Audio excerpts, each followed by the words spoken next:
right. Hi, everyone. This is Scott Young from Optrics Engineering, and I have with me Mike Brill from KnowBe4.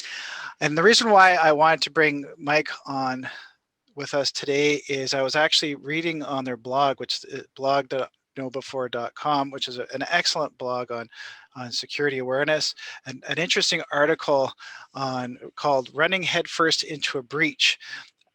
Given the pandemic, there's lots of things from a work from home perspective, which Mike will certainly get into. And we just wanted to have a conversation and go over some things and give you some tips on how you can help keep your organization and your staff nice and safe. But the interesting thing that I wanted to pull out of the article is they were just talking about, since people are working from home and doing a lot of Zoom calls like we are today, is hackers are taking advantage of that, and they are registering thousands of fake domains, using this as a way of doing phishing attacks, and people are just getting bombarded by Zoom links all the time, and so they might not necessarily notice that it's not the Zoom link that they're expecting to get.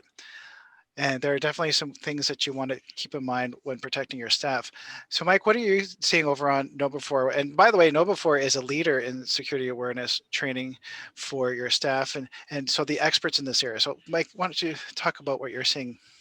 Yeah, thanks very much. Appreciate it, Scott. So from KnowBe4's perspective, we have seen a nice uptick in activity. Looking at the product based on the fact that we've got so many people, working from home today. These Zoom calls are quite a problem. Like you said, a lot of people are getting invitations without, scrutinizing too much. You've seen a lot. You're not really sure where they're coming from. There's names of people that pop up on mine that I don't know who they're coming from, right? But I kind of do my checklist. You got to go through the different addresses and just sort of hovering in links and things like that to make sure you're looking at a real legitimate Zoom. Plus, we've been sort of trained on my end to always make sure we put passwords in there, so there's a password protection. So there should be a button you can click when you set that up that enables you to make it password protected. So unless somebody has that password, they cannot get in and bomb your Zoom that way. Yeah, and Zoom bombing has definitely become an issue. I haven't experienced it myself, but like you said, most of the meetings that I've participated in I always have a password. Although another service we use is GoToMeeting, and I don't think that they actually have passwords on those. So perhaps GoToMeeting bombing, which is another good tool, is certainly possible.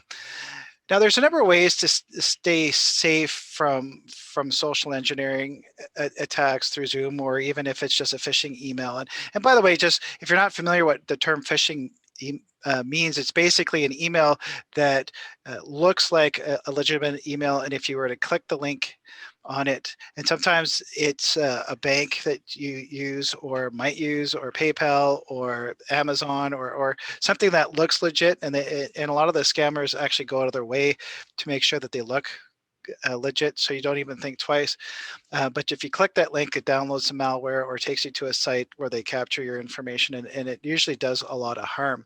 Certainly, and one of the key things to make sure is to use your employees as a firewall so that they know what not to click. So this is where KnowBe4 comes into place. So Mike, why don't you tell everybody more about what KnowBe4 does and Sure. and why they're a leader in the market when it comes to security awareness training? Absolutely. So KnowBe4 has been around for 10 years. We were born in 2010. So we're one of the, originals in the space. We've been doing it for a very long time, and it's basically all we do. There's a lot of people out there that, have a lot of different irons and different fires, but this is our only fire. So we got pretty good at it. We have a couple, a lot of accolades and a lot of awards based on that. One of the main things we do is kind of a two-part program. So we not only do we do phishing emails, so we'll set up campaigns with users loaded up into the console, and we'll shoot specific phishing emails across to all the employees. We'll do it in a random mode, so where they won't wind up, one email going to everybody all at once. They kind of staggered different days, different times, so keeps everybody on their toes. And once they've done that, then there's plenty of red flags to take a look for. They can take a look at the links and hover over a link that's going to be clicked, and surprise how often they don't match up, to where you think you're going to go. So if they don't match, obviously that's a pretty big red flag. Do not click on the link. Looking at the reply, looking at the senders, off by just a little bit. again, most people don't pay attention. Sometimes there's an N instead of an M, and you just glance at it and it looks right. And you don't even think, well, the bad guys are kind of predicting you're going to do that. So that's sort of their MO, waiting to catch you not paying attention. Um, and in that respect, you can click on an email and not know it for months. They'll sit there and just hibernate and watch and just check and see things and record things, and then eventually somehow, some way, they will put their attack out there. And like I said, it could be months. So that's definitely one piece of it, is to keep an eye on those incoming emails. What we do is we put emails in the inbox. If you do click on it, it's in a safe environment. It's not going to take down anything. So there's reporting behind it. We can find out who has clicked, who has not. And so we can start working on a sort of a customized program, if you will, for someone who has clicked, to sort of give them a little additional training. Maybe they reply to an email with credentials, and we have some training material to say, okay, here's what to look for, so you don't reply, with credentials type stuff back to an email. The other side of the coin is we do a training module. So we will put, through an email campaign, sending a link to a specific training material on our website or on our console. And from there, they have options depending on what you want to do. We have anywhere from 10, 15 modules in a subscription, all the way up to about 1,200 training material modules. So there's going to be something for everybody in that group. Certainly, you can find some very specific, very pointed kind of training material. Most of it's pretty short. You can do it, 10 minutes or less. There are some pretty long ones if you want to really get into a deep dive of, social engineering and some of the bigger factors involved. But most people don't have the patience for that kind of thing. So, we keep them at 10 minutes. You can send them off once a week, once a month, once a quarter, whatever works for your organization. And you're able to, put training material in front of the employee as well. Yeah, very good. And while I'm thinking of it, I'm going in the show notes or somewhere where you're seeing this video, we're going to include a red flags PDF that you can download that'll basically give you an anatomy of what a phishing email might look like, so that you can pass out to your staff, and so that they can at least keep an eye on things. Some examples of phishing emails that I've also seen over the last year or so are, because we're a vendor for IT solutions, is we'll get emails from, they make it look like, based on the domain and the name, is a legitimate vendor for like a university or a major institution, and they're usually looking for hard drives and things that are easy to hawk. And and if you actually look up that person on the university or college's website, they'll actually be that legitimate person, but the domain name will be off, and it'll just be like a newly registered domain name. And so the thought, and you can get in conversations with these people where they'll want you to ship, $20,000 worth of hardware, uh, but they have no intention of paying, and then you try to go after the institution to get the money, and they're like, but we didn't place the order. But we see those all the time. So it's worth pointing out that it's not just clicking a link, it's also social engineering from just getting a result that they want. One of the things that free tools that I know we were talking about earlier that KnowBe4 offers is a phishing test and some of those things. So what are some of the tools that are available? Sure. So we offer free phishing test. You would, go through Optrics website. You could be able to get it from them.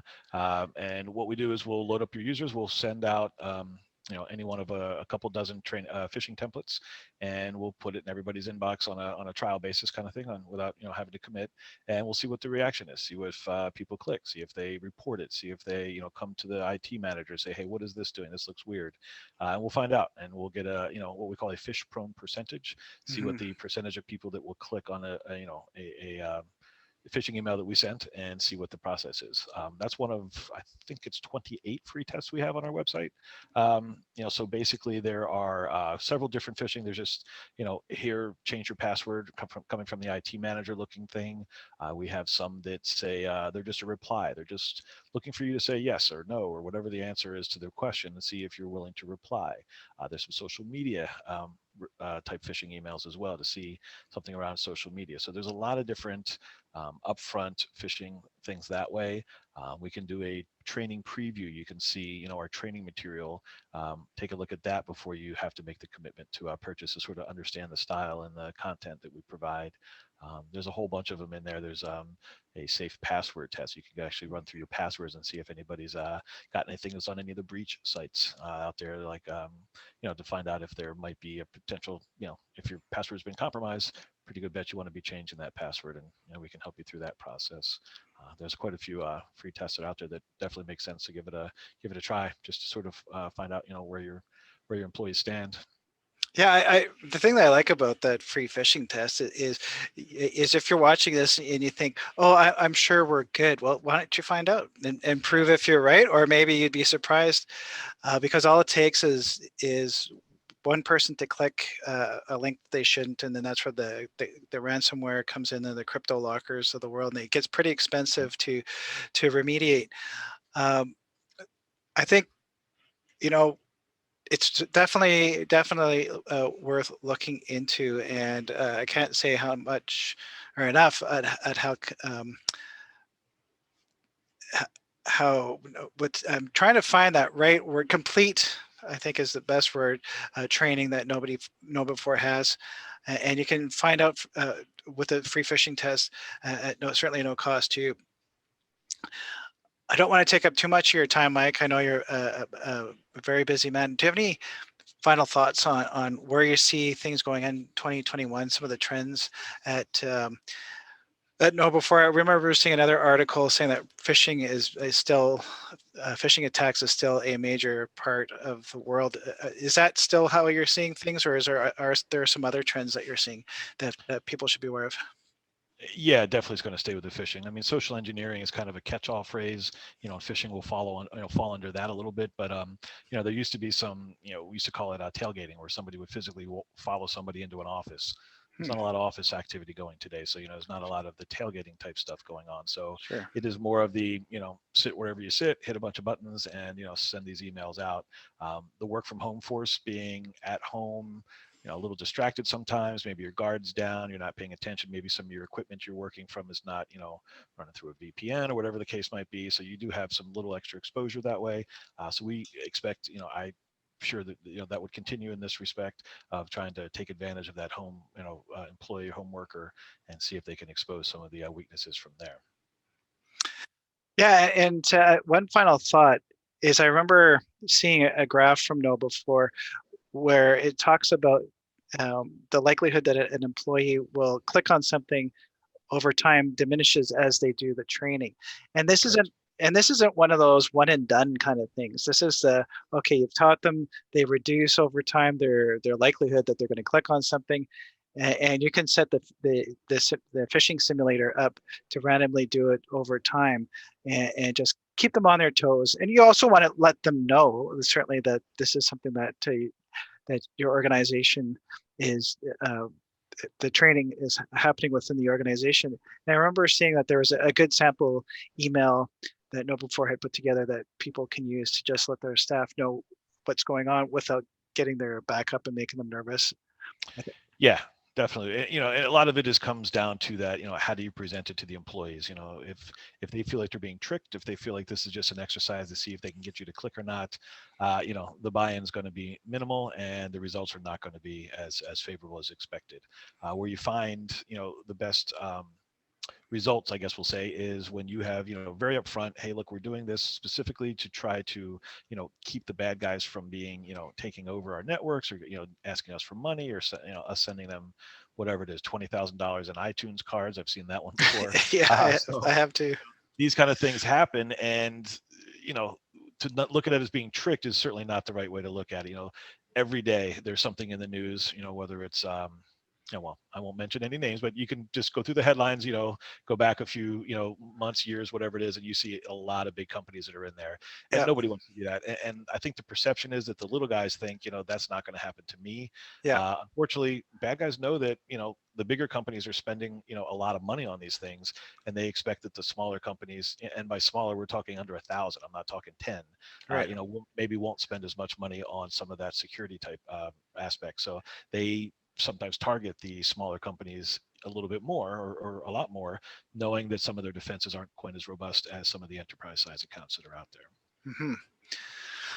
Yeah, no, I think that's an excellent point. To finish things off, in terms of if somebody is interested, one is we'll include a link also to do a free phishing test. And also, if you're really interested in doing a deep dive on how the system works, the back end, we would love to talk to you. We will sit down and do a one-on-one demo with Mike. You'll get to meet him, and he'll go through the training portal, answer any questions that you might have, and then certainly if you're interested in moving forward, we Optrics as a KnowBe4 partner, we'd love to arrange the demo, and we can also get you pricing, and it's reasonable too. This isn't a huge expense, but it is a reasonable price depending on the size, of course, of your organization. So, Absolutely. so Mike, thank you very much. Any closing comments, or do you think we've got everything adequately covered? Just, be diligent, keep checking, hover over links. Do not click something without taking the time just to take that extra second to look and see what domain pops up on the bottom of your screen when you do hover. Pay attention, even if it looks like it's from a person you receive stuff from all the time. Just, be cynical most of the time and just make sure you're clicking the right thing, and don't just, randomly click on stuff that you think is safe. Yeah, absolutely. And on that note, if you get an odd email from somebody that you speak to on a regular basis, and follow your gut and follow up with them and make sure that it's legitimate. And again, we'll post a link to download that Red Flags social engineering PDF. That would be helpful as well. Thank you very much for your time, Mike. Greatly appreciate it. Thank you, Scott. Thanks for having me. Yeah, take care, everyone. Bye-bye.